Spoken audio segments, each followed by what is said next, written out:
Assalamualaikum warahmatullahi wabarakatuh. Perkenalkan, nama saya Andra Rakana Setiawan, NPM 2021031123. Di sini saya akan menyampaikan macam-macam identifikasi kebutuhan dan juga contoh-contohnya. Baik, langsung saja. Menurut Bruton dan Merrill menyatakan terdapat 6 kategori identifikasi kebutuhan yang digunakan untuk perencanaan dan melaksanakan sebuah kebutuhan pembelajaran. Yang pertama yaitu kebutuhan normatif.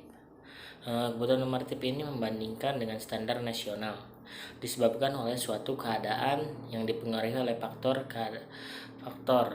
keadaan iklim, kondisi badan, keadaan keluarga, perbedaan ukuran yang digunakan, dan perbedaan lain yang dimiliki oleh setiap orang.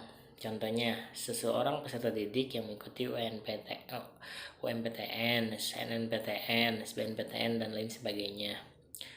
Lalu yang kedua, kebutuhan komparatif. Kebutuhan komparatif ini membandingkan misalnya saja satu jurusan dengan jurusan yang selevel atau setara, atau juga membandingkan dua universitas yang setara untuk mengidentifikasi perbedaan seperti fasilitas yang digunakan atau nilai hasil tes dipengaruhi oleh faktor perbandingan kualitas atau mutu dengan pengaruh tujuan yang lebih cocok, yang lebih baik. Contohnya antara Universitas Siliwangi dan dengan universitas lainnya. Lalu yang ketiga, kebutuhan yang dirasakan.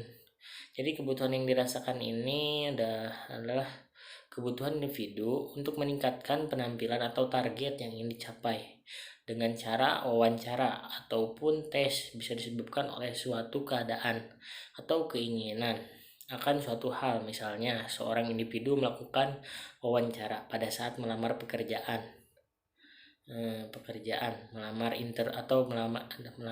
melamar pekerjaan atau interview. Lalu yang keempat ini kebutuhan yang diekspresikan. Kebutuhan yang dideskripsikan ini adalah kebutuhan yang dirasakan oleh seseorang, mampu dideskripsikan dalam tindakan, atau kebutuhan yang mengidentifikasi kebutuhan bagian lain yang lebih luas atau kesempatan untuk mengambil bagian. Contohnya, seorang peserta didik yang mendaftar sebuah kursus dalam pendidikan masyarakat atau pendidikan luar sekolah. Kebutuhan ini menjelaskan sebagai kebutuhan yang dirasakan, yang diwujudkan melalui aksi atau peserta didik untuk mengungkapkan apa yang dibutuhkannya. Lalu yang kelima, kebutuhan masa depan. Kebutuhan masa depan ini adalah perubahan yang memungkinkan akan terjadinya di masa yang akan datang.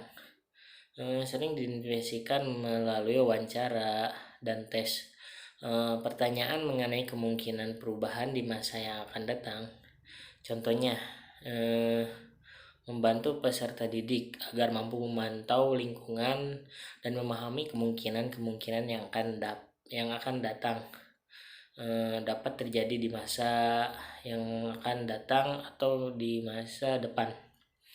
Lalu yang keenam ini kebutuhan insidentil, yang mendesak. Insidentil atau kejadian adalah sebuah kegagalan yang jarang memiliki konsekuensi yang signifikan, atau juga bisa diartikan sebagai faktor negatif yang muncul di luar dugaan yang sangat berpengaruh sesuai dengan keadaan. Analisis potensi masalah dengan pertanyaan apa yang akan Anda lakukan bila terjadi kerusakan, kecelakaan, dan lain-lain. Contohnya saja bencana alam,